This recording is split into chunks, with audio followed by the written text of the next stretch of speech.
So I would like to just kick off by saying what led to this, led to the creation of this document before I hand over to Menka, who will say a little bit more about innovation more broadly, and we'll then ask questions of the panelists who've joined us.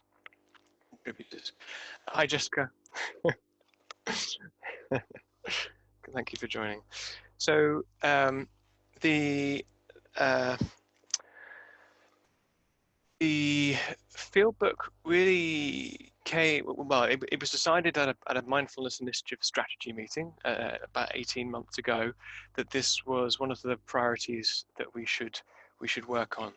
The idea came up through really speaking to innovators in the space and picking up sometimes a sense that they are a bit isolated and lack information or support to make a success of what they're doing, and that even came a little bit from a feeling of resistance, like that there was a kind of a way of doing things.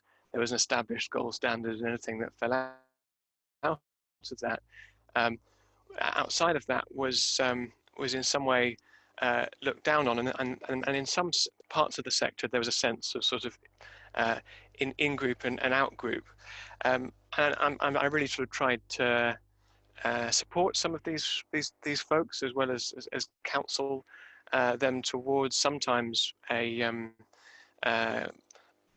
sort of engaging with issues around standards and training and that kind of thing. And on the other hand, I've also spent some time speaking to those who have been developing the guidelines, good practice guidelines in the UK, and have been responsible for developing an evidence base around mindfulness training, and listened to some of their concerns about how they felt that some of the good work that had been done was being put at risk by some innovations which were undermining or undercutting some really high quality provision out there, and somewhat muddying the water. So in order to navigate this, I think we really need to have a conversation and some reference points, and this is the reference point that we felt we were able to put out there. So I think that one second. So yes, I think it's important to have a reference to keep integrity in the sector and of training, because it's important for us to have a shared understanding of what mindfulness training is. There needs to be enough of a kind of common core that we can all reference the same thing, that others outside of the sector who are service commissioners, who are providing mindfulness training, have trust in what it is that they're delivering, and also that the public, as awareness grows, they get a kind of a consistent sense of what it is when people refer to mindfulness training. But yet there's also a need to evolve and to push the boundaries and to find new places that mindfulness can be applied, and shapes and colors and tastes of how it is delivered, the kind of, the tone and the culture of delivery, as well as the practices and the desired outcomes. So yeah, that is also one way of sort of framing these two necessary poles. So I had so around the time of this strategy away day that we had with a few of our advisors and contributors, I had been speaking to Menka, who is an innovation consultant who's worked with many esteemed public sector and private sector and NGO organizations to help us pull something together. She is herself an innovation mindfulness innovator, having looked at how mindfulness could be combined with photography as a way in for some people to this area. And she's been diligently working away slowly but surely pulling sort of getting contributions from a wide group of people that we hope we've pulled together, the contributions of whom we've pulled together into a document we hope does justice to what they told us. And we've got 4 of those innovators with us today. So we have Vidyamala Burch, founder of Breathworks, one of the main training providers in the UK, an author and a widely respected teacher, who's going to tell us a little bit about the Breathworks journey. We've got Richard Burnett, one of the founders of the Mindfulness in Schools project, the UK-based Mindfulness in Schools training provider, who's going to tell us particularly about the early days of their development path to where they are now, which is a multinational organization, having trained, you can probably correct me if I'm wrong, Richard, but hundreds of thousands of kids. We've got Mary Lewis from HSBC, who's been doing some really excellent work there, developing a community of mindfulness practitioners and now teachers. And she's going to tell us how, and she's going to elaborate on the case study that she's provided for the toolkit, for the Fieldbook, sorry, about how they have sort of multi dimensions of different sort of level of engagement with their mindfulness training program, and Jessica Morey as well, who founded the IB.me Inward Bound retreat program for young people, and serves as the chief executive. Is that right, Jessica? Something good enough. So at this point, then I'm going to hand over to Menka to take us through the main chunk of this section after introducing the document itself. So, and just before I do, I just want to say a massive thank you, Menka. You have done a really great job, and so this is a launch and a celebration of all of your efforts. So thank you. Thanks, Jamie. I was wondering, we're roughly on track with the time, and it might be nice to, now that most people who are going to be joining us are probably here online now, it'd be nice to do a minute silence. Very good idea. Yes, that was my job, but thank you for. Should we do that now? And yeah, good idea. Take it away. Yeah. Shall I just do a minute on a timer? Yeah, perfect.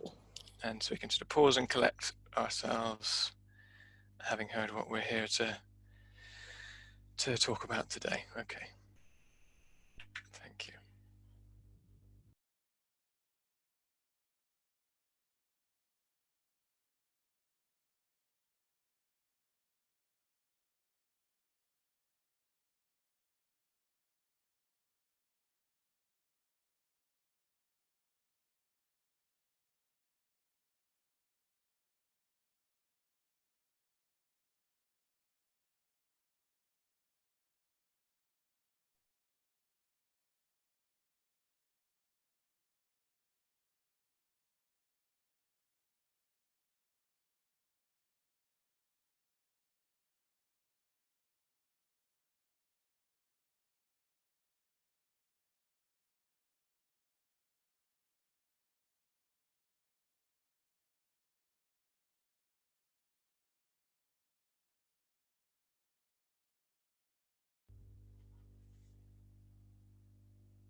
Thank you, Jamie. It always feels like such a treat, and I think that's one of the things I love most working in the mindfulness space, that it's allowed to take a minute silence, and encouraged. So we've been trying to do that as much as possible in the Mindfulness Initiative, internally and when we do interviews, and it's been really nice to be able to do that.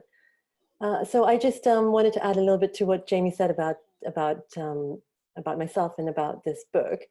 My background is as an innovation specialist, and I've been working on different kinds of complex societal challenges such as climate change, access to safe water, poverty alleviation over the past 15 years. Increasingly, I've been focusing more and more on innovations in the mental health and well-being sector. And one of the main reasons for this, and I'm sure this is something that many of us in this group will resonate with, is just this kind of realization and belief that people feeling well in themselves and connected to one another is just so fundamentally important. And from a systems point of view, it's actually critical to have that if we want to see the other ripples of positive behavioral changes that are so pressingly needed in society. And so it's been a real privilege to do some work bringing together my interest in mindfulness and innovation. And as I've started to be creative within this field and started studying the field of mindfulness as a sector, as a terrain, as a kind of a ecosystem, I found that in one sense it's quite a small space and everyone knows everyone else, and in other ways it's actually already quite fragmented and siloed, and it can be difficult to identify the right resources and the right support mechanisms that already exist. And so I see this Fieldbook as an opportunity to have a conversation that connects people, connects projects, connects ideas, and creates a stronger sense of community, which for anyone who's done any innovation work, is just so important because it can feel quite lonely and it's hard work. And so that's the intention with which this work was done. And that's reflected in the process that we took for creating the book, because really what we did was to spoke to as wide a range of actors as possible. We spoke to startup app developers, established program heads, experienced innovators like our guest speakers coming up today, through to leading researchers, academics, and policy institutes like What Works Wellbeing, for example. And it's been really inspiring to see the passion and care that it seems everyone in this field brings to their work. So with that, let me just tell you a little bit more about the way the book is set out, a little guidance on how to navigate. So there's 5 chapters, and as I talk through, you'll see that it's not exactly linear, but that it's sort of it's sort of a flow, but you may end up using different parts of it depending on where you're at with your own projects. So the first chapter is I guess it's just trying to get everyone onto a common starting point. So it's what do we know about mindfulness? What don't we know? The current evidence includes neuroscience in the write-up, but it also talks about the limits of that evidence. It talks about there we go. Amy has shared a screen. Great, thank you. That's really helpful. So I'm not sure everyone will see it. I think they might have to use gallery mode. I don't know how what function they have, Menka, to choose to look at my screen rather than yours. Okay. To be honest, okay. But well, that's fine. That's fine. We'll just go through the headlines and then people can look through it afterwards. And so the first chapter, as I was saying, is just about trying to create a common ground, and a lot of it's about the common language and terminology, the different ways people use the term mindfulness. For example, it also has a section about differentiating between mindfulness-based and mindfulness-informed programs. So that's the first chapter. The second chapter goes into innovation culture. And now I can see, Jamie, your whole screen, I think. There we go. That's back on the book, yeah. So chapter 2 is talking about the innovation culture. And for example, I asked people that I interviewed to tell me about where they thought innovation was really needed. And the resulting list is really quite exciting. It's called Opportunities for Creativity, Reasons to Innovate. So that's worth going through. I think that list, I found it quite inspiring. And it also covers on the other side of the equation, the challenges and barriers that are commonly faced by innovators, such as cultivating teachers easily and quickly enough to achieve scale, but also wanting to maintain certain integrity and standards. And there's other issues, like, for example, I don't think within this field there's enough nuance around business models in discussions with innovators. It's it's not often kind of thought through in as much rigor as in other areas. And monetizing programs and apps and raising finance can just be so important to the long-term sustainability and impact of projects. So that's in there. Then chapter 3, I'll just go through this a little bit more quickly, I think, is innovation methodologies. So there's design thinking, systems thinking, a little bit about theory U. It's quite a practical chapter, designing with and for people. It's got a lot of tools in it, like understanding the needs, arriving at a clear problem statement, generating ideas. But there's just so many existing toolboxes and guides already out there. We didn't want to replicate that information. So a lot of it is just signposting.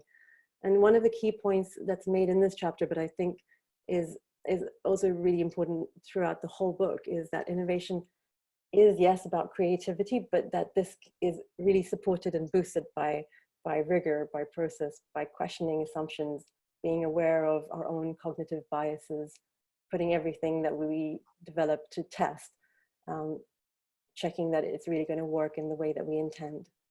And because we have a lot of passion for our projects, this is a real danger, I guess, in making assumptions about what is going to be really important to the end offering. And it's always nice to be pleasantly surprised by checking things out thoroughly, which takes us on to the 4th chapter, which is does it work? And this is all about testing and checking. So this one brings together a lot of different methodologies, ranging from the design thinking approach to rapid prototyping and minimum viable products, through to developing research partnerships and even how to go about financing this kind of work. And one of the really useful things in here, which I'd like to highlight for people, is a list of psychological scales in here, which are kind of ready questions that you can put into a survey or questionnaire. And what it does, it makes your results comparable with others who are using the same scales as you. And using these kind of scales is of benefit to the whole field, because it allows for meta-analyses. It allows the data from different projects to be combined and compared. And I didn't know about them going into this project. And in fact, most people I spoke to didn't know about them either. But speaking to academics, it's kind of basic bread and butter for them. And it just seemed like a really important connecting of dots to highlight that. And lastly, on the final chapter, which is, I mean, it's it's kind of like a good luck. There's lots more ahead, because really, of course, this is not it. There's a whole process, a journey that goes on after your innovation has been tested, after you're sure that it works, and there's evidence for that. So this talks about scale and building the team and moving towards having a larger impact. And it covers things like, what does it mean to be a learning organization? And it ends with one thing which I think nearly every single person I spoke to said is really fundamentally important, which is the importance of continuing to deepen your own practice. It's very unique to this field, but it really does seem like that's one thing that that every innovator and leader can do, that will benefit them, their team, their work, and everyone that their work serves. So it's a win-win-win-win. So yeah, we want to end on that note, and that's kind of a very quick run through the kinds of things that you'll find in the Fieldbook. I think that probably we should now go to the next stage of this event, which is going to be talking to our experienced innovators, our guest speakers. And I think, first of all, we're going to be inviting Mary Lewis, I think, Mary Thorman. And hi, Mary. If you could just start by just saying a few words about yourself and your project, and then we'll go from there. Thank you. Yeah, so I was just unmuting myself, and when I was trying to mute myself before, I pushed the whole thing over, so apologies if you all got a loud thud. I believe it or not, I'm a chief architect working in IT, but my performance so far in tech isn't doing that much justice. So thank you, first of all, so much for including us in this. I think it's a wonderful initiative. I really, really wish I'd have had something like this Fieldbook back in 2011 when I first started. So I really do think it's a great publication. And I'm absolutely honoured to be here with some other folk who, you know, on my journey, I've absolutely held up as people that I've tried to aspire to sort of follow as well. So it's a real privilege to be here. So I am Mary Thorman, was Lewis, hence the confusion, but don't worry, I still answer to both at the moment. And I work for HSBC. I've been here for 18 years, and my day job is as a chief architect for the corporate side of the bank. And my side of desk job is the chair of the Mindfulness at HSBC network. So that's something that I guess founded with a number of other colleagues in 2014, and that really came out of my own experience, quite frankly, of mindfulness being very, very helpful to me about 10 years ago when I was feeling that I was burning out, both at work and at home, and being able to actually go to some drop-in sessions. The local Sheffield Cathedral was very, very helpful to me at lunchtime, and I felt that maybe this would be something that other colleagues might find useful as well. I also, to be honest, quite selfishly was seeking out a community, and I call it my coming out moment at work, where I decided to let people know what I was doing and where I was going over lunchtime. And I was pleasantly surprised at how many people were actually interested. And as has transpired, actually wanted to come on the journey as well, which has been great. Do you want me to continue talking, Menka, about the full sort of where we've got to? And yes, I mean, there's so much to learn from the way HSBC's approached bringing mindfulness into the workplace.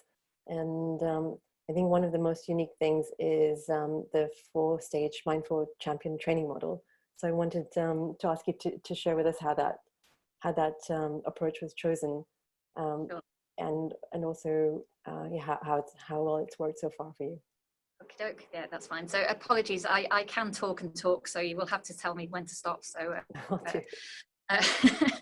So having decided that actually I would try and reach out and see if there was a community of people interested at work, I started offering my own sessions in Sheffield, and very quickly was trying to look around to see how I could really make sure that I had the right accreditation, you know, the right experience, that I was, you know, offering sessions but in a safe, authentic way, and doing my colleagues in HSBC justice really in trying to introduce this.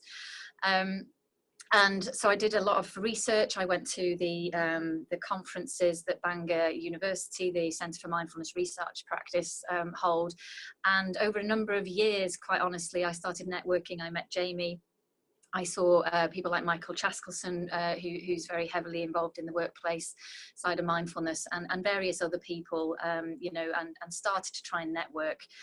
And really just started offering my own sessions. I was very lucky in that the Sheffield Cathedral run lunchtime sessions with the local Buddhist society, the Amida Buddhist Trust, and they mentored me in starting to guide my own practices there on a rota basis. So that gave me some confidence, some experience. But I wanted to do more. So I started to look at the MBSR type training, did invest in actually started to put myself through the teacher training of that, which was very, very useful. Really loved that training, but I felt it was very clinically orientated at the time for introducing into, you know, certainly into a corporate setting. Similarly, I came across Vidyamala's breathworks and was very intrigued and taken with that as well. So I started to invest down that route. And I also started to look at the Mindfulness in Schools model, which Richard has kindly shared with me since, and put myself through the .B training, not because I was particularly intending to teach it to school children, but because I was really fascinated by their model. And I'll be very honest, you know, we've taken a lot of inspiration from that model. So yeah, I'm not going to claim that this is all my own work. So we knew that we needed to do something if we wanted to scale. That the clear thing that was very obvious as we started to roll this out, and more colleagues were interested in doing this across the UK for HSBC, is that we had a lot of interest, a huge amount of demand, but not enough people who felt confident or were trained or felt experienced enough to run similar sessions. So that kind of grew into a proposal around 2014, 2015, which kind of coincided with the launch of the Mindful Nation that Jamie was obviously heavily involved in. So I connected there, and we were luckily then invited to become part of the working group around the private sector as a follow-on from that. And that really helped me start to network more organically with people who were trying to do similar things to myself. So very much based in large corporate workforces who were on their journeys doing things either similar to us or further ahead. So had great support from people in EY, GSK, Jaguar Land Rover, etc., and many more around that, which has been really helpful as well. We worked up a model, and the reason we've done the model in the way that we did it is because for me, the great passion about doing this and what I've experienced about leading sessions myself is that, you know, people come to it very enthusiastically. It's not for everybody, and not everybody would want to come to a guided session at work, but plenty of people do, and plenty of other people have contacted us, you know, wanting to know more, but actually then wanted to have the resources to go and do this in their own time. So we thought a network was the right way, but we also knew we needed to train more colleagues to be able to hopefully share, you know, similar kind of practice and create their own communities in their own locations. The challenge has always been that this has been a side of desk activity, and you know that's just the way it is. And I think to grow it organically, that's how it needed to be. But there's always been some magic moments on the journey, so I've always had to be patient, and I've always wanted to run faster than I could with this, but actually everything's kind of happened at the right time. So in 2016, my colleague who sat here actually with me, Denise, and a small team of people who were on a leadership program needed a project for them to take through. And they approached me to see if they could do something with mindfulness, and I jumped at it, and they thankfully led a year-long program to actually launch what we've now labeled the Champion Training Program. So this is the Mindfulness Champion Training Program. If it had have existed on the shelf, we would have canvassed HR to buy it in, but it didn't. As I say, we modelled it very much on the mindfulness of schools. I was very passionate about this being cost effective, having obviously a huge amount of quality and integrity attached to it. So we went out for proper external vendor approvals for this, and you know, we eventually worked with Kalapa and Chris Tamjidi, who you know has continued to impress us in terms of the rigor that he puts into the research and the authenticity that he brings to what he does. So now we're a year on. We did our initial pilot. Yeah, sorry. I'm just going to step in to ask you a question about the program. And so what I was really fascinated with is, I mean, in terms of teaching or training HSBC staff members in mindfulness, equipping them with the tools, you could have brought people in from outside, which you did. It sounds like that this partnership with Kalapa was kind of key to bringing in that expertise.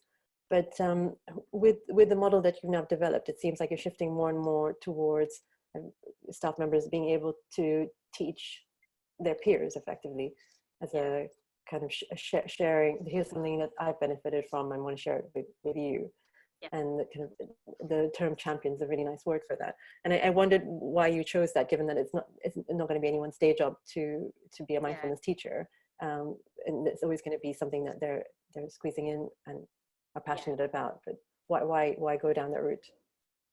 A couple of reasons.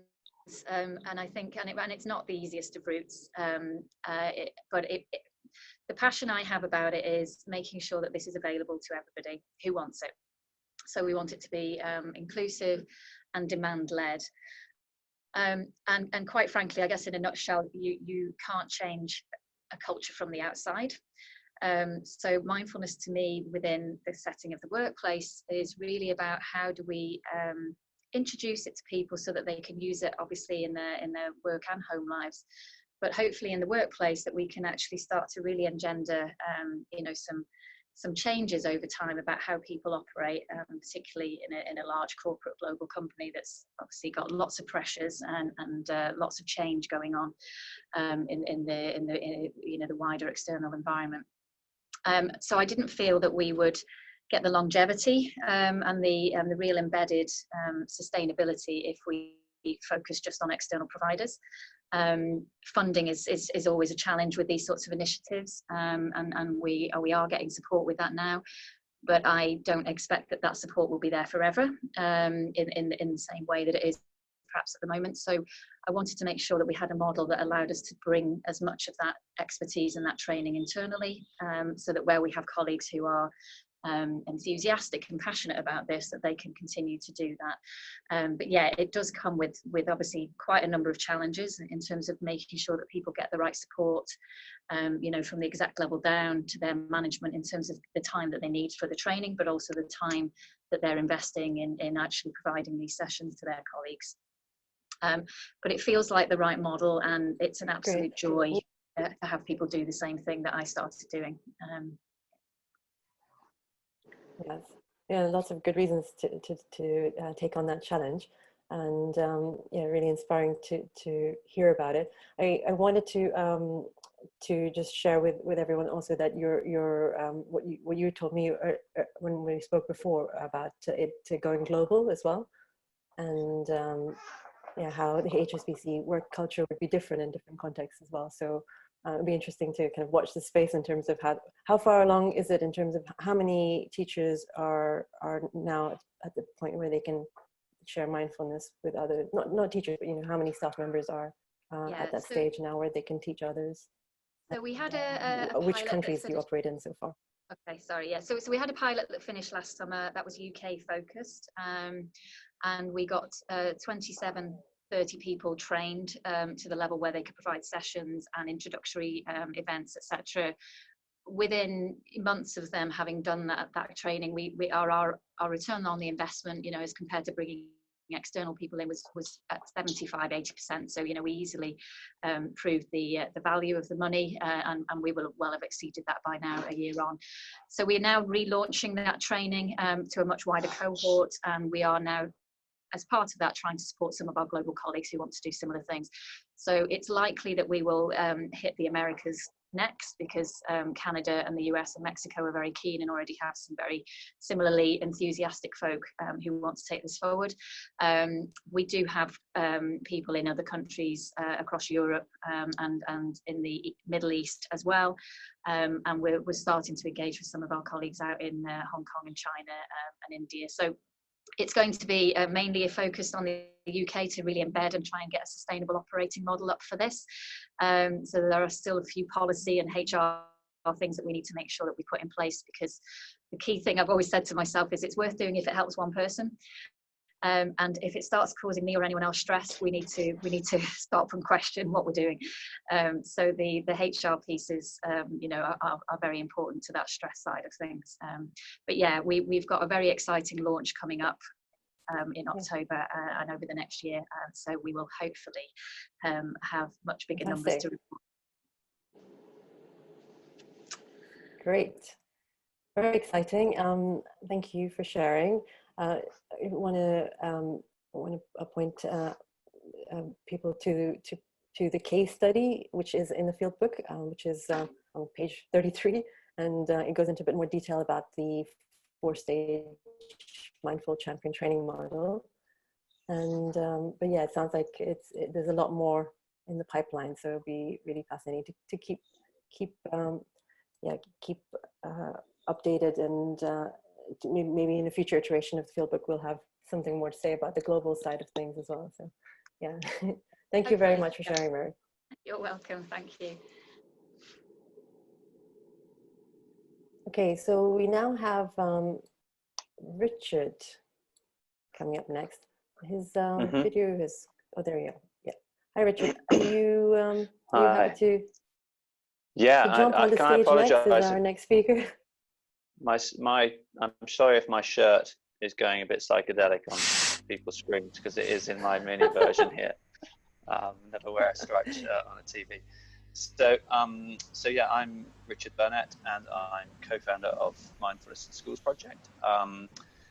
The seeds of that really began in 2007 when Chris Cullen and I were both, I am still a school teacher, but we were both school teachers at the time and wanted to bring something that we've been practicing for many years at that stage to young people. And really that sort of grew into the vision for Mindfulness in Schools project, which was to bring mindfulness to young people and those who care for them.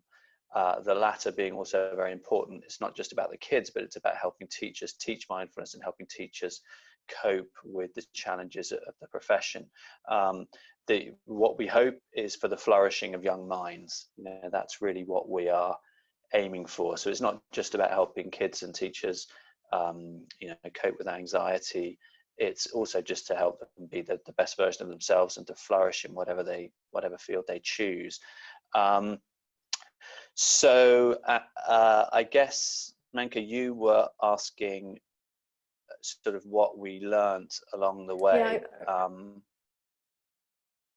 Yeah, I was hoping that because Mindfulness in Schools project is one of the most kind of well established and advanced innovations in our field, and an inspiration to many of us. But I wondered whether you could kind of go back in time and share with us something about the early days in terms of when you when you first started developing the materials, and how you understood what the teachers and what the children would respond to, and kind of the process of iterating as well.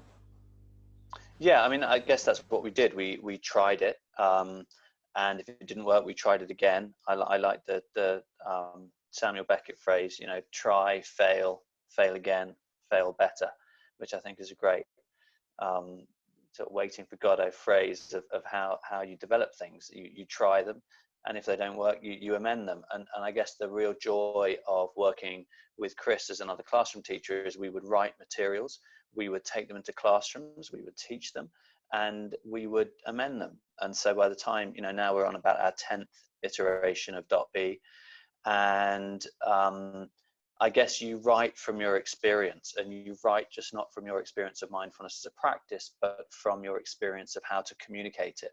Because I think all of us, are involved, the panelists, I guess, here are involved in making mindfulness relevant and exciting for different audiences, for different groups in different contexts. I think the principles of what we do are very similar, and the practices, I think, at their roots are very similar, but how you communicate that is, I think, it is different. I suppose what I learned along the way is that there's a big question about what is mindfulness. I think that we found as we developed it, that was quite clear in the early days, because it was before the boom, if you like, before the mainstreaming of mindfulness. I think what's happened is a kind of mindfulness being appropriated in different contexts, and I enjoyed Jamie's very diplomatic explanation of how he has had to both guide people, but also to some extent steer them back in certain directions if it feels like it's just too far from, you know, what we might understand as mindfulness for comfort. And that is one of the things that comes with the territory, I suppose. And I suppose you learn how to manage those different versions and those different definitions and those different iterations of other people's concept of what mindfulness is. And I guess it is quite stressful. And I liked what Mary said. I've not heard that phrase before, the side of desk activity. You know, I think I suspect it's the same for quite a few of us. You've got your day job, and then you've got the mindfulness thing that you love, which you're spending a lot of your spare time doing, at least initially. And I think the way you cope with that is something that I learned. You know, you need to be both with kindred spirits. For me, it was felt like a bit of a bereavement when Chris, you know, moved on to other things. Unfortunately, I had Claire there and others who were coming on board, but you really support each other, you know, in creating these organizations. But I think also you learn that actually a lot of the best people come from outside the mindfulness field.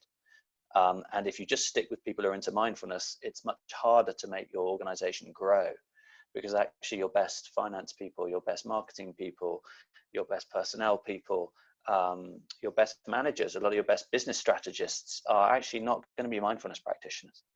And I've really found that has helped a lot. So we've got a brilliant new chief executive, Siobhan Preston.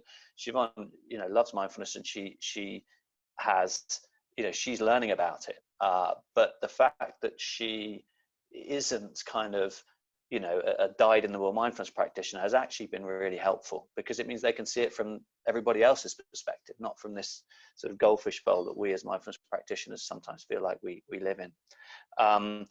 And then I guess finally, I suppose I would say, again, you've mentioned it already, just the importance of your own practice.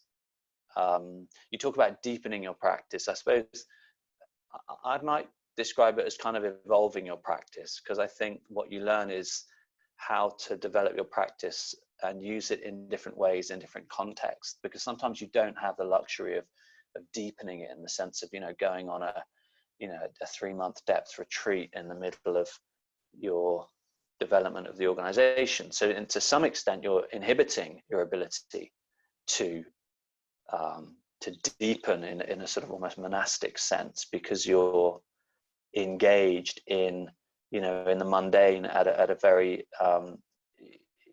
you know, in a very ordinary and important way. But you also have to set time aside to be able to practice, to deepen your practice, to evolve your practice.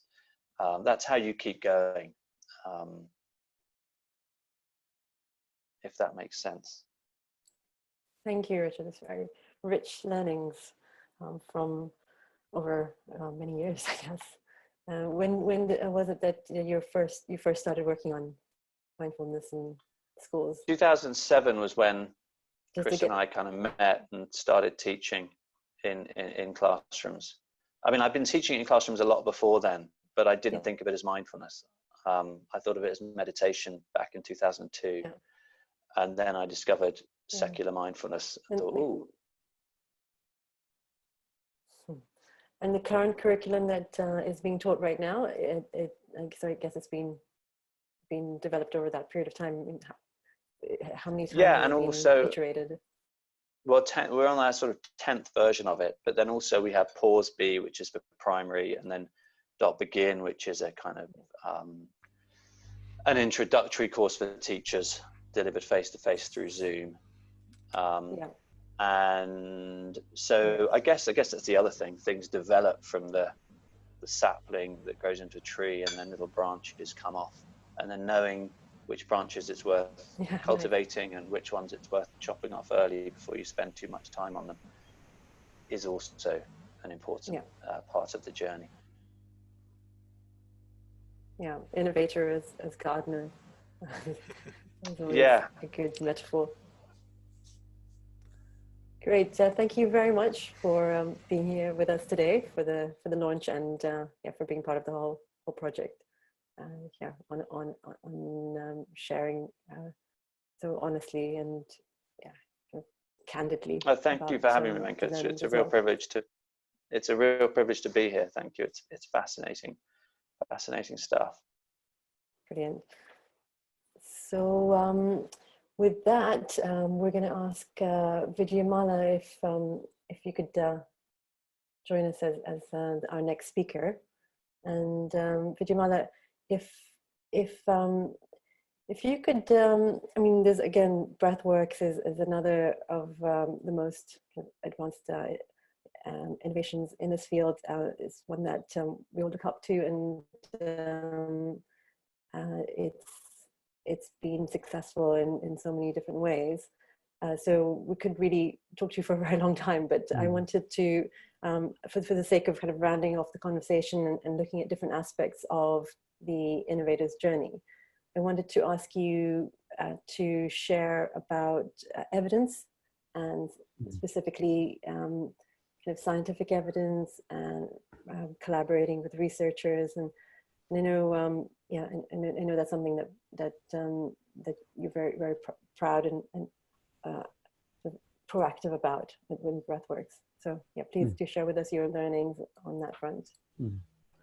Well, first of all, thanks so much for inviting me to speak today. It's, as others have said, it's a real privilege to be here.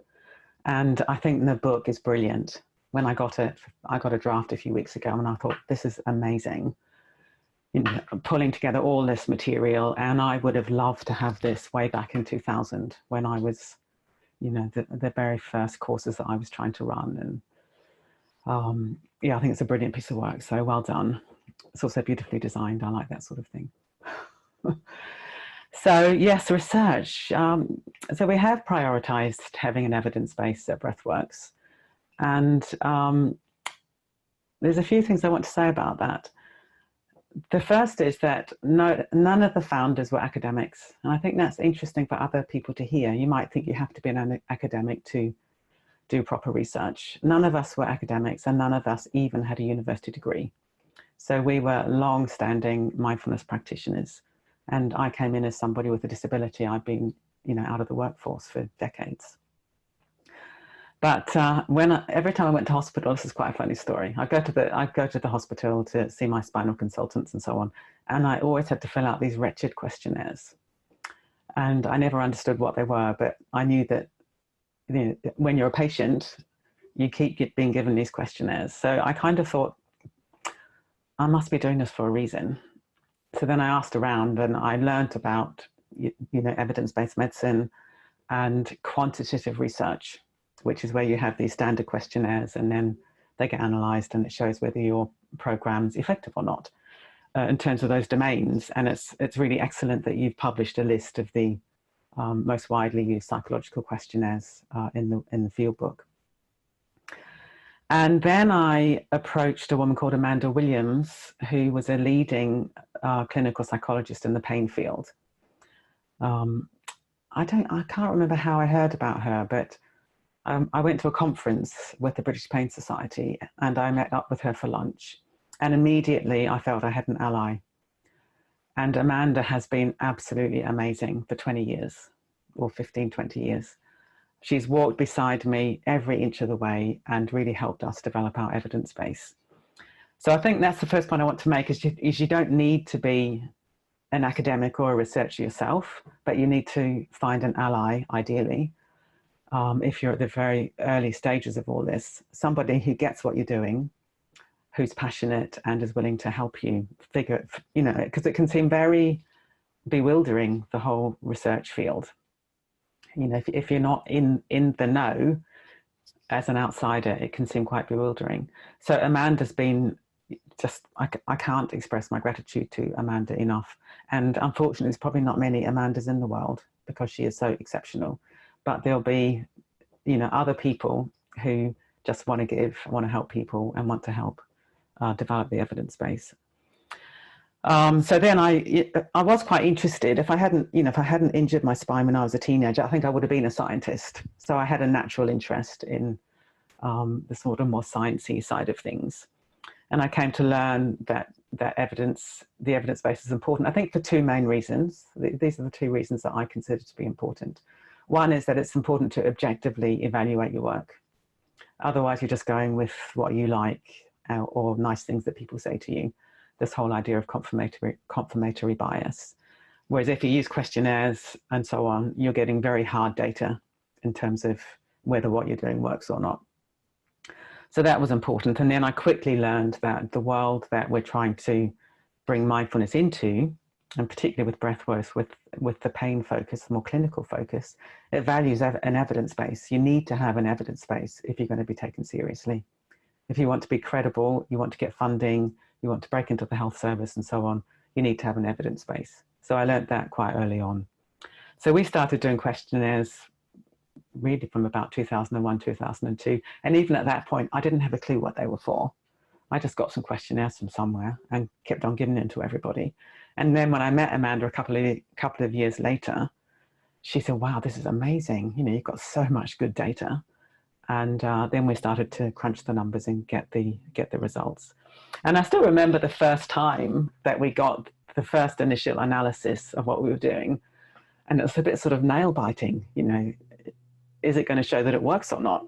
And then the excitement when you get the hard data that what you're doing does bring about change within these particular psychological domains and physical domains. So what else do I want to say? Yes, I think as innovators in the mindfulness field, you know, the main thing is to be an expert in what you do. So the main thing for me is to be an expert in mindfulness. And then if you really value your own expertise and deepen it and focus on it and keep going deeper in all the ways that Richard said, then you're seen as credible as an expert in your field. And then what you do is you look for trusted partners. And of course, that's another one of these trees and shoots, like which of the many, you know, you could look for partners in a number of different places, universities, hospitals, students. There's lots of ways you can do that. And it's taken us time to sort of work out which partners have got the academic credibility and also the resources. So at the moment, we've got a brilliant partnership with the University of Manchester and with Maggie's Centres. So Maggie's Centres provide help for people living with the after effects of cancer treatment, or living with cancer. And so we got the academic credibility through the University of Manchester. The professor there's got students, so she can delegate some of the data analysis and the questionnaires and so on to the students. And then the Maggie Centres have got these people who really are going to benefit from mindfulness. And they're putting in a bid at the moment for about 400,000. It's a pot of money called Research for Patient Benefit. Now, there's no way I could ever have done that as just one person. But because we've developed the credibility of what we offer, and then we found this really good partner, really great people, and at Maggie's, we've got a breathworks teacher who's very much kind of leading things there. Then we've got a situation where we may end up with, you know, a randomized controlled trial, which is the gold standard of evidence. And really all we're having to do is organize things, and then we have to fund the teachers. So this comes on to the next thing, which is the whole funding dilemma. That, I mean, funding's always been an issue at Breathworks all the way along. You know, people look to us as being successful, which we are, and we're very proud of that. But we've always just sort of bumped along on a break-even basis with people being paid, you know, pretty low wages by worldly terms. So how do you fund this research? A few years ago, I don't know, maybe 10 years ago, we started a charity called the Breathworks Foundation. And one of the aims of the charity was to raise some funds to fund the research. And we've had a couple of fairly big donations. So now we employ somebody 1 day a week as our kind of in-house research assistant. And she's doing ongoing service evaluation all the time. We've digitized all the questionnaires, so it's all out there on SurveyMonkey. So we're just getting this data coming in all the time, and we've got someone who's able to analyze that. She's able to create really great posters for conferences, all that kind of thing. And then we've also got these, ideally, we do need more money, but you know, we sort of manage. The way we need to use that money is to our small contribution to this project with the University of Manchester is we need to be able to deliver the program. So these funding pots, they don't generally pay for the program delivery. They pay for all the research, writing it up, the researchers, the evidence base and so on. But in terms of actually delivering the intervention, you need to find that money from somewhere else. So we use our foundation to provide the money to pay the teachers to deliver the interventions. So it's worked out, it's working quite well. I mean, obviously I want it to be better and quicker and all that sort of thing. But I think broadly speaking, it's a good model that we've developed. And Vidyamala, that's, yeah, I have no other questions because you've gone through it in detail and shared the nuts and bolts of how the building of evidence works, the breath works. But you know what I really loved about your share is how accessible and just practical, doable you made it sound. You don't have to be an academic or a scientist. It's just building the right partnerships and just step by step. As long as you prioritize it yourself as an organization, you can figure out how to go about the rest of it. So yeah, really, definitely. really great to hear that. Yeah, yeah. Thank you very you. much for Thank sharing. you. Thanks for giving me the opportunity. Yeah. I'm going to ask. I'm going to ask Jessica to step in as our next speaker, please. Hi, good to be with you all Hi, Jessica. Sorry. From what y'all called it, yeah. across the pond, right? That's right.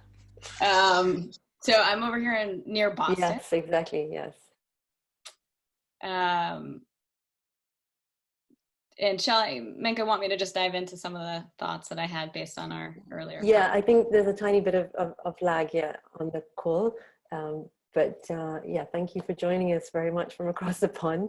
I wanted to ask Jessica if you could tell us a little bit about where IBME is now, because it sounded when we spoke earlier, it sounded like you're at a really exciting kind of stage of growth in terms of growing the team and scaling and putting structures in place for kind of a larger organization. And I know you've invested a lot of thought and energy and resources into leadership and organizational culture, and you know, being a mindfulness organization and trying to be very thorough with your internal values and being aligned in what you kind of teach and what you do internally. I thought that was really interesting, and I wanted to ask if you could share with the group about yeah, what you've learned really about this stage of growth. Yeah. So let's see, we founded in 2010. So we're just about we're getting into our 10th year of leading meditation retreats primarily for teenagers. And then we also, we have a couple of retreats in the UK. So you can look up IBME UK if you have a teenager, you want to send them. And so a lot of what I'll share is relevant in both locations. But yeah, so my background is I went on meditation retreats as a teenager. So started meditating at age 14, over 26 years ago now, and have basically gone on retreat almost every year since then, and deep dive, like I've done 3-month retreats and long practice in Asia. So that was really my passion. And then I went on to work in climate change policy, actually, and got involved in the teen retreats as a volunteer. So seeing that there was a real possibility for these to spread, and they're so transformative. And I think, so basically as an adult, being a staff and a teacher of them, seeing, like I was working at the World Bank at the time and feeling like I was working really hard and nothing was happening, or it was very hard to see the impact of my work. Whereas going on those retreats, I could see dramatic transformation in young people in 6 days. And then their parents would say that. Like, we've had parents say things like, my kid was struggling with deep anxiety. They came on your retreat. We were doing all the things. They went to therapy. They did all these things. They came on your retreat for 5 days. 2 years later, not had a panic, some crises that were the person that was our ED. So that was never like kind of my life goal. I don't have any background in like training and managing people and running a business. My background is in environmental engineering. And so it's been a complete and total learning curve from the very beginning. And in one way, I think that has been helpful for me because I didn't come with a perspective of like, this is how you're supposed to run a business. though culturally, I think I picked up the idea that if you're the leader of an organization, there's certain ways you behave, of like what a boss means. And I didn't want to be that. That felt really disaligned with my mindfulness values. And so from the very beginning, I was like, I'm involved in this because I love what I see on Teen Retreat, which is a space of deep respect for everyone there.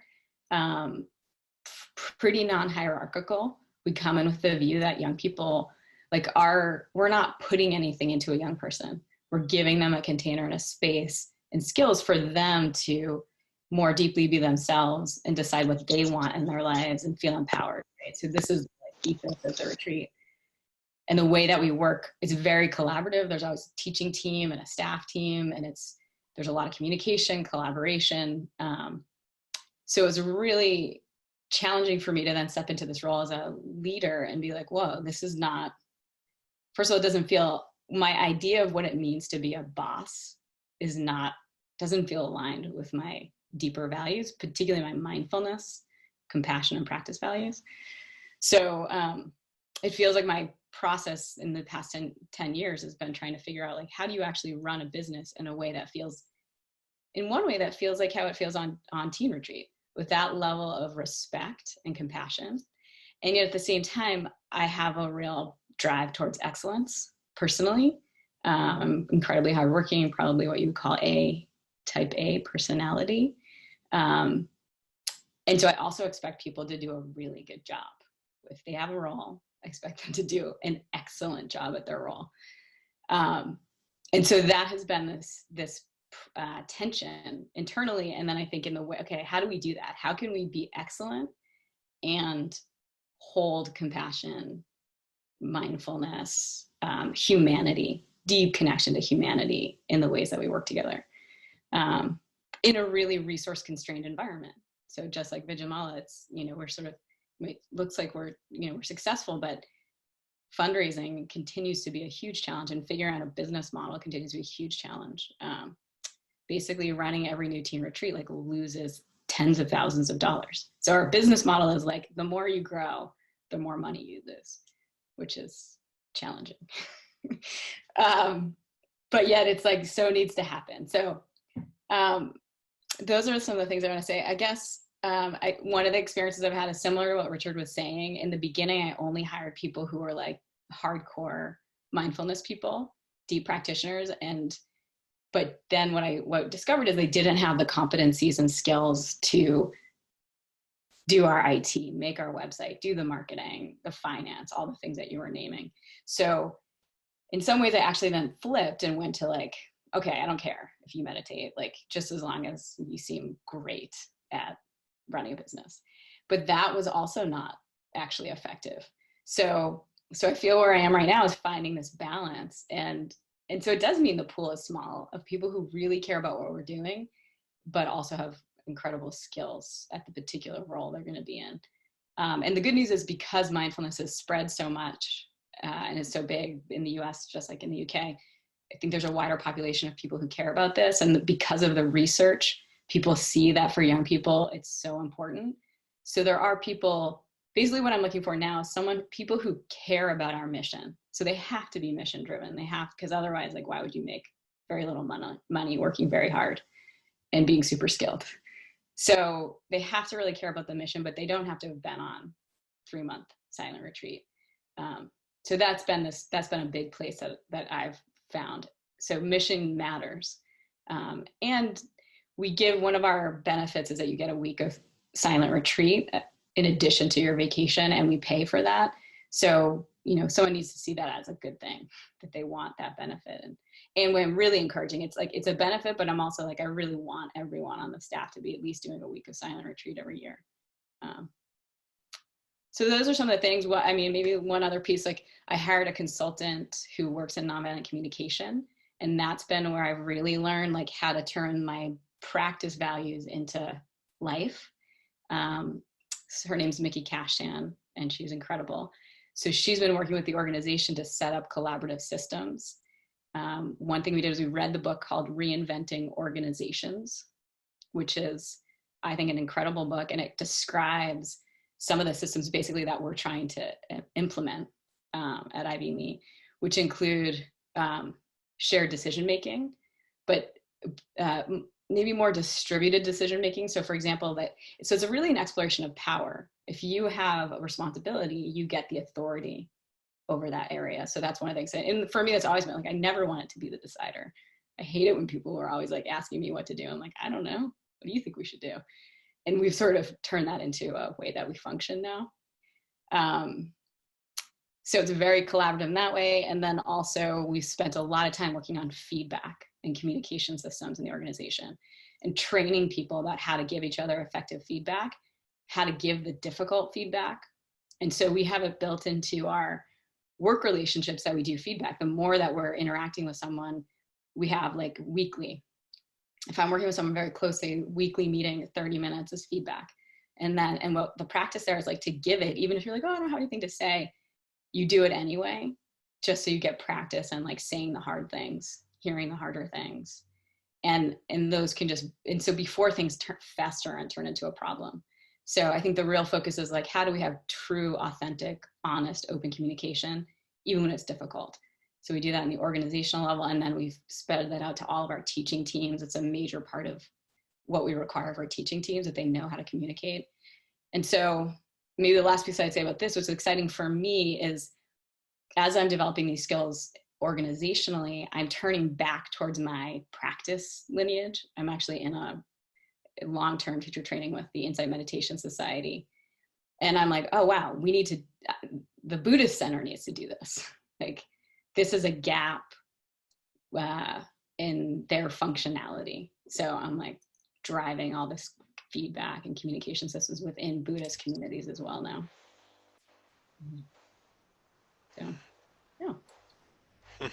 Fantastic. Thank you so much for sharing that. Yeah, the challenges of applying these values in a growing organization. And some of the things that you mentioned, just to share with the rest of the group, that we've included in the Fieldbook, some of the tools that that Jessica and her colleague Minnie Cashton have developed. So for example, there's a toolbox on practical steps for offering feedback. And it's kind of 6 steps. And it's on page 75. And yeah, it's like, first do this, then do this. And it's really detailed and doable. So yeah, I think that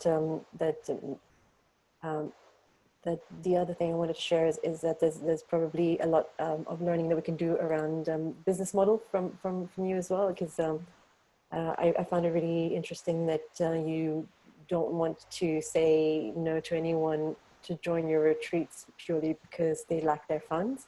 Mm-hmm. And we don't have time to go into that now, unfortunately, but there's a little case study in the Fieldbook about the iterations that you've gone through in your business model on that front, on the what to charge for your retreats front, which I think is a question that a lot of mindfulness programs have on their minds. What's the right level to charge that keeps it accessible but also makes it sustainable? So I won't ask you to share any more just right now. Yeah, go ahead. I'm going to have to jump in and call time on our contributions so that we can get a little bit of time in for questions. Yeah. We'll have a chance perhaps to weave some of these other things in response to what people are asking. So thank you so much, Menka, and to all of our speakers. I found that really edifying and inspiring. I hope everyone listening did also. What we're going to do now is just pause for 30 seconds just to let that sit and to see whether we have any questions which come up. So using the Q&A function, there are already some questions on there. What you can do is write your own questions or press the little thumbs up icon, which you should see, I think, in the bottom left on a laptop and on the right in on a phone or an iPad. But yeah, let's just pause for 20-30 seconds and then we'll spend a little time addressing those.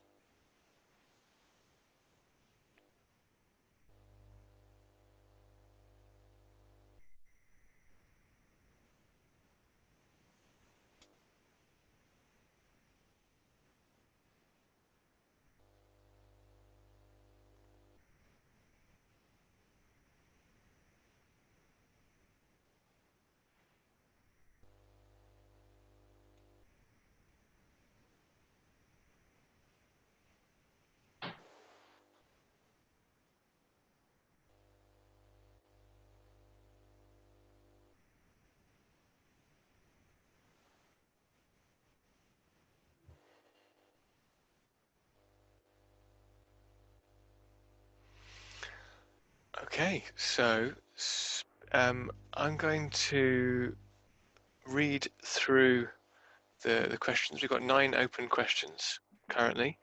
Only Eva's question has an upvote, so that's probably the one we should tackle first.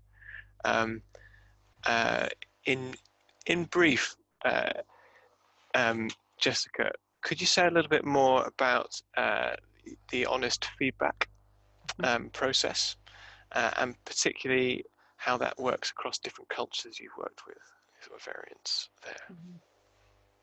Yeah, this is a really important question because it's a huge part of our commitment is around equity and diversity.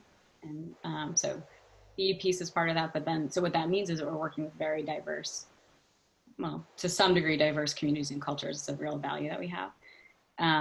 So what it means is a lot more work and making mistakes like that. Fail, learn, fail, learn, fail, learn. Definitely model, whatever that quote was that Richard said. So especially across different cultures. So learning as much as we can about cultures, but the skills of communication can actually help us do that, so that there's and addressing questions of power and making that explicit, so that different people who societally have less power actually feel like they can express their concerns and feedback. So those are 2 main areas, like basically learning about different cultures and addressing issues of power within a system, so that you make the space for people to actually share. Great, yeah, thanks. That's helpful. Moving on then to Barbara's question: how do the speakers think? What do the speakers think about the importance that the people who deliver mindfulness trainings are first trained as MBSR or MBCT, MBST teachers? How does this relate to the MBI TAP and the Warp and Weft paper by Crane and Kabat-Zinn and others? So a question about integrity and what mindfulness teachers need first before perhaps adapting and going on. Do any of the speakers feel like jumping in on this one from their perspectives? Yeah, I don't mind saying something, Jamie. Go for it. I think it's really difficult, because I think it tends to help significantly if people have done, proper full MBSR, MBCT training, but it is by no means a guarantee that they will be, for example, effective in the classroom. They might not even be effective in a classroom with kids if they're a very deep practitioner and have the most solid and beautiful practice, because actually it's about their communication skills with kids. And on the other hand, you do find people who actually haven't had much formal training, who just have a gift, who understand mindfulness somehow in their bones. I remember a Christian teacher that I used to teach with who was not mindfulness trained, but was one of the most mindful mindful people I've met, who was brilliant, at communicating the core ideas just by example. So I think there are. I don't think there's any rule on that, but I think it can't really do any harm, that's for sure, and it can certainly strengthen one's teaching. But there's no recipe book, unfortunately. We've found. I don't know what other people think. I think that one of the nice little phrases that I enjoy is that mindfulness is caught, not taught. So that means, I think, rather than it being a particular training necessarily, I think one does need to embody it.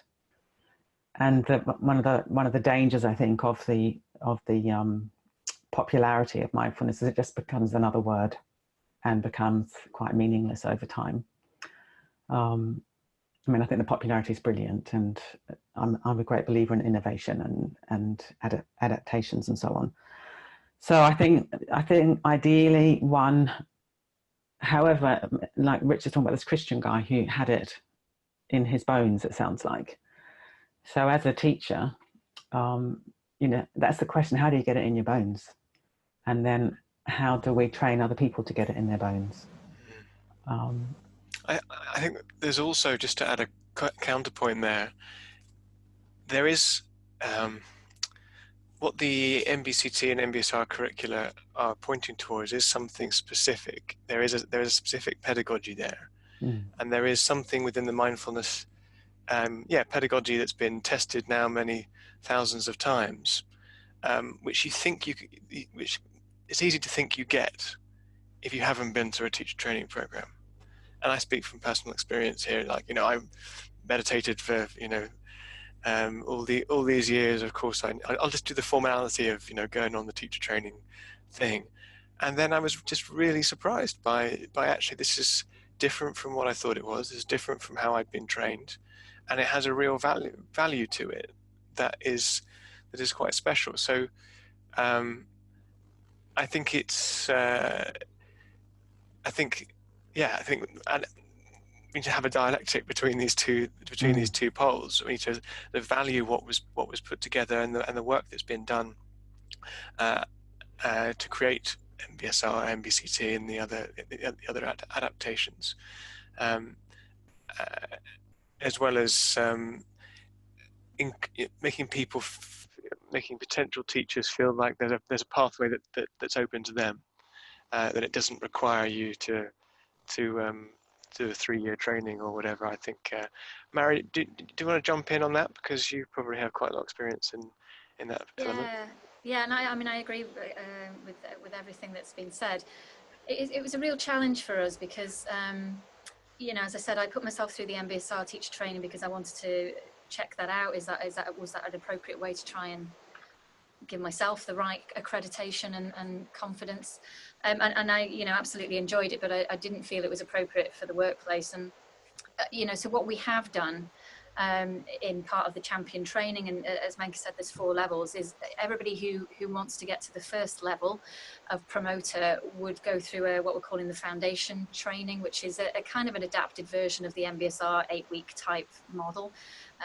It's 6 weeks at the moment, and we're just about to pilot that again as an en masse course, which will hopefully become the offering, you know, across the whole of HSBC.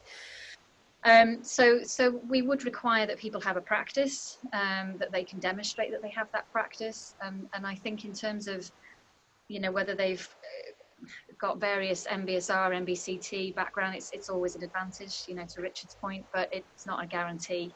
And I think the key question for me, and the thing that we're probably looking at as we're selecting people to go through the champion training is what is their underlying motivation? You know, experience is one, obviously having their own embodied practice, but also, you know, we get a lot of people who want to do this because it's a good thing to do, but it's not necessarily the right time in their life for them to actually embark on this, particularly alongside a day job.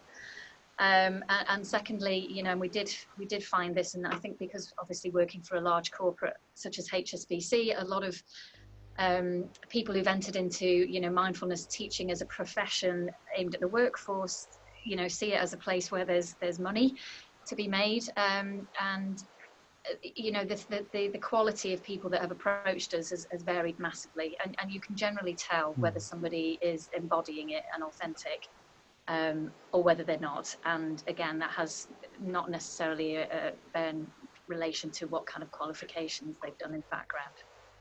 So I think it's very much, yes, I think we need to have the standards in there. We need to have that, you know, that foundation course. But, you know, it's a commitment to the lifelong journey on this. And, you know, I still put myself through various training now. Just did one last year with Zen Ways, you know, to understand how they look at this, you know, and what people's motivation is for doing it. Could I just come in and also just do a little bit of a corrective of what I said? Because I really agree with what you said, Jamie. And again, I've seen it in my own experience, and people we've had training with Breathworks, which is a rigorous training, very, very like MBSR, MBCT. And you've got people who are very, very experienced practitioners, but there's a whole other level of learning, which is, well, how do you communicate this? How do you teach this in a way that's really effective? And these trainings, they're very carefully worked out over a very long period of time. So I think there is a kind of gold standard, and I'd be sad if that disappeared. I think the gold standard needs to be there in the world, but then there probably needs to be these more flexible approaches as well, because that's what's happening anyway. And, you know, how do you sort of follow the energy and maintain the standard. It's a very, very interesting tension in the field. That's what we're all grappling with, I think. Yeah, and that neatly brings us on to Carrion's question: which criteria do we use to make sure an MVP mindfulness-based program is a good one? And point to the elements of the toolkit where we talk about some of those attempts out there to try and provide reference points in good practice guidelines for individuals, good practice guidelines for teacher training organizations, which is perhaps the most developed in the UK.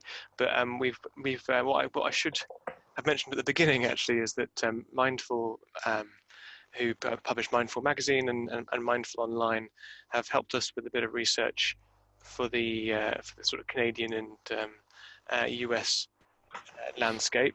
And so they've added some points about those resources and sort of lists and models for assessing what is good and bad programs and teachers. The Mindfulness Initiative, which I run, is very intentionally not a standards organization. We kind of uphold or tell people about the attempts that have been made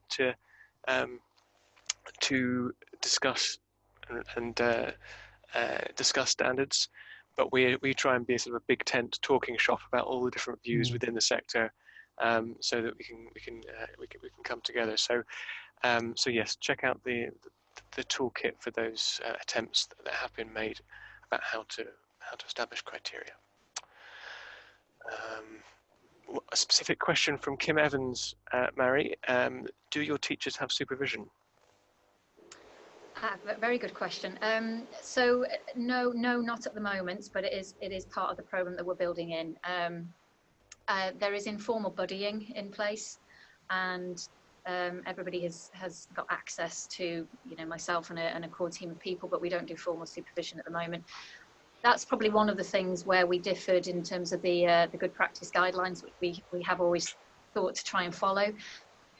Obviously, clinical supervision in a workplace isn't necessarily appropriate, but I think we do need to introduce that, particularly as we are now starting to explore the higher levels of the champion training. So we've done promoter and facilitator so far, which enables people to run sessions. The next level up will be people doing the actual teacher training, sort of leading some of those foundation courses, and I think supervision is definitely going to be a key part then. So yeah, we're building that in.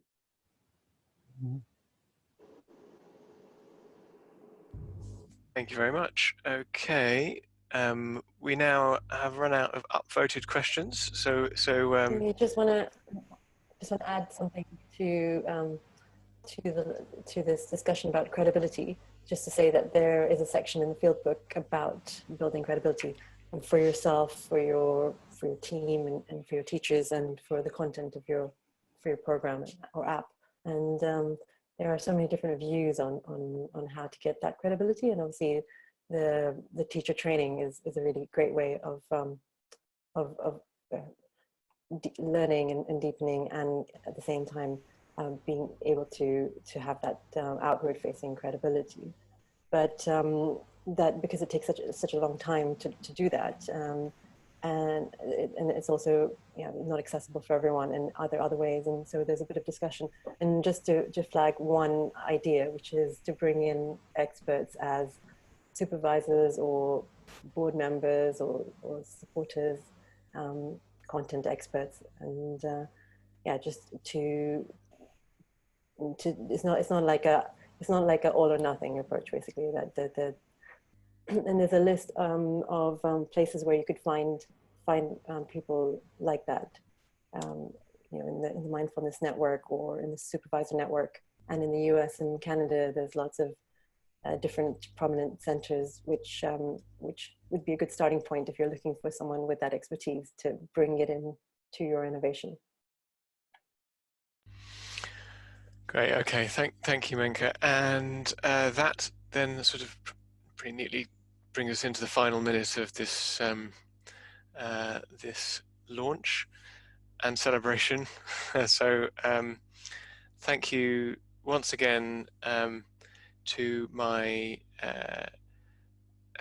fellow contributors on this highly experimental use of the Zoom webinar functionality. I hope those listening had a good enough experience. I do apologize if it hasn't sort of broadcast in the way that we intended, but hey, in the spirit of failing well and and moving forwards, I hope you'll forgive us.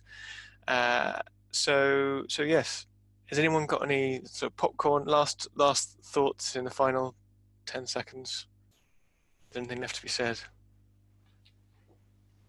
From my perspective, if anybody wants to reach out thinking of doing something similar, then feel free, please do. More than happy to help and point you in the direction of the things that are supporting us as a network. Yeah, and I think I was just going to say, yeah. Okay, I was just going to say to any budding innovators out there, just never give up. That's my bit of advice. It's hard, you'll feel alone, but if you believe in it, never give up. Yeah, and I'd say here to that, very much so. And Jamie and Menka, thank you so much for bringing us all together like this. Great. All right. We will, final thing, what we're hoping to do is create an online form called an atlas, to create the kind of an atlas, we're going to call it, of innovators in the space. So we sort of have a better idea who's out there, and so we can sort of avoid reinventing the wheels a bit better. So watch the space. Sign up to the Mindfulness Initiative newsletter, particularly if you'd like to hear about that opportunity to tell us what you're doing and to connect with others who might be doing something similar. Okay, thanks everyone. Take good care. Have fun out there. Bye everyone. Thank you. Bye. Bye. Jamie, see you everyone. Bye-bye. Thank you.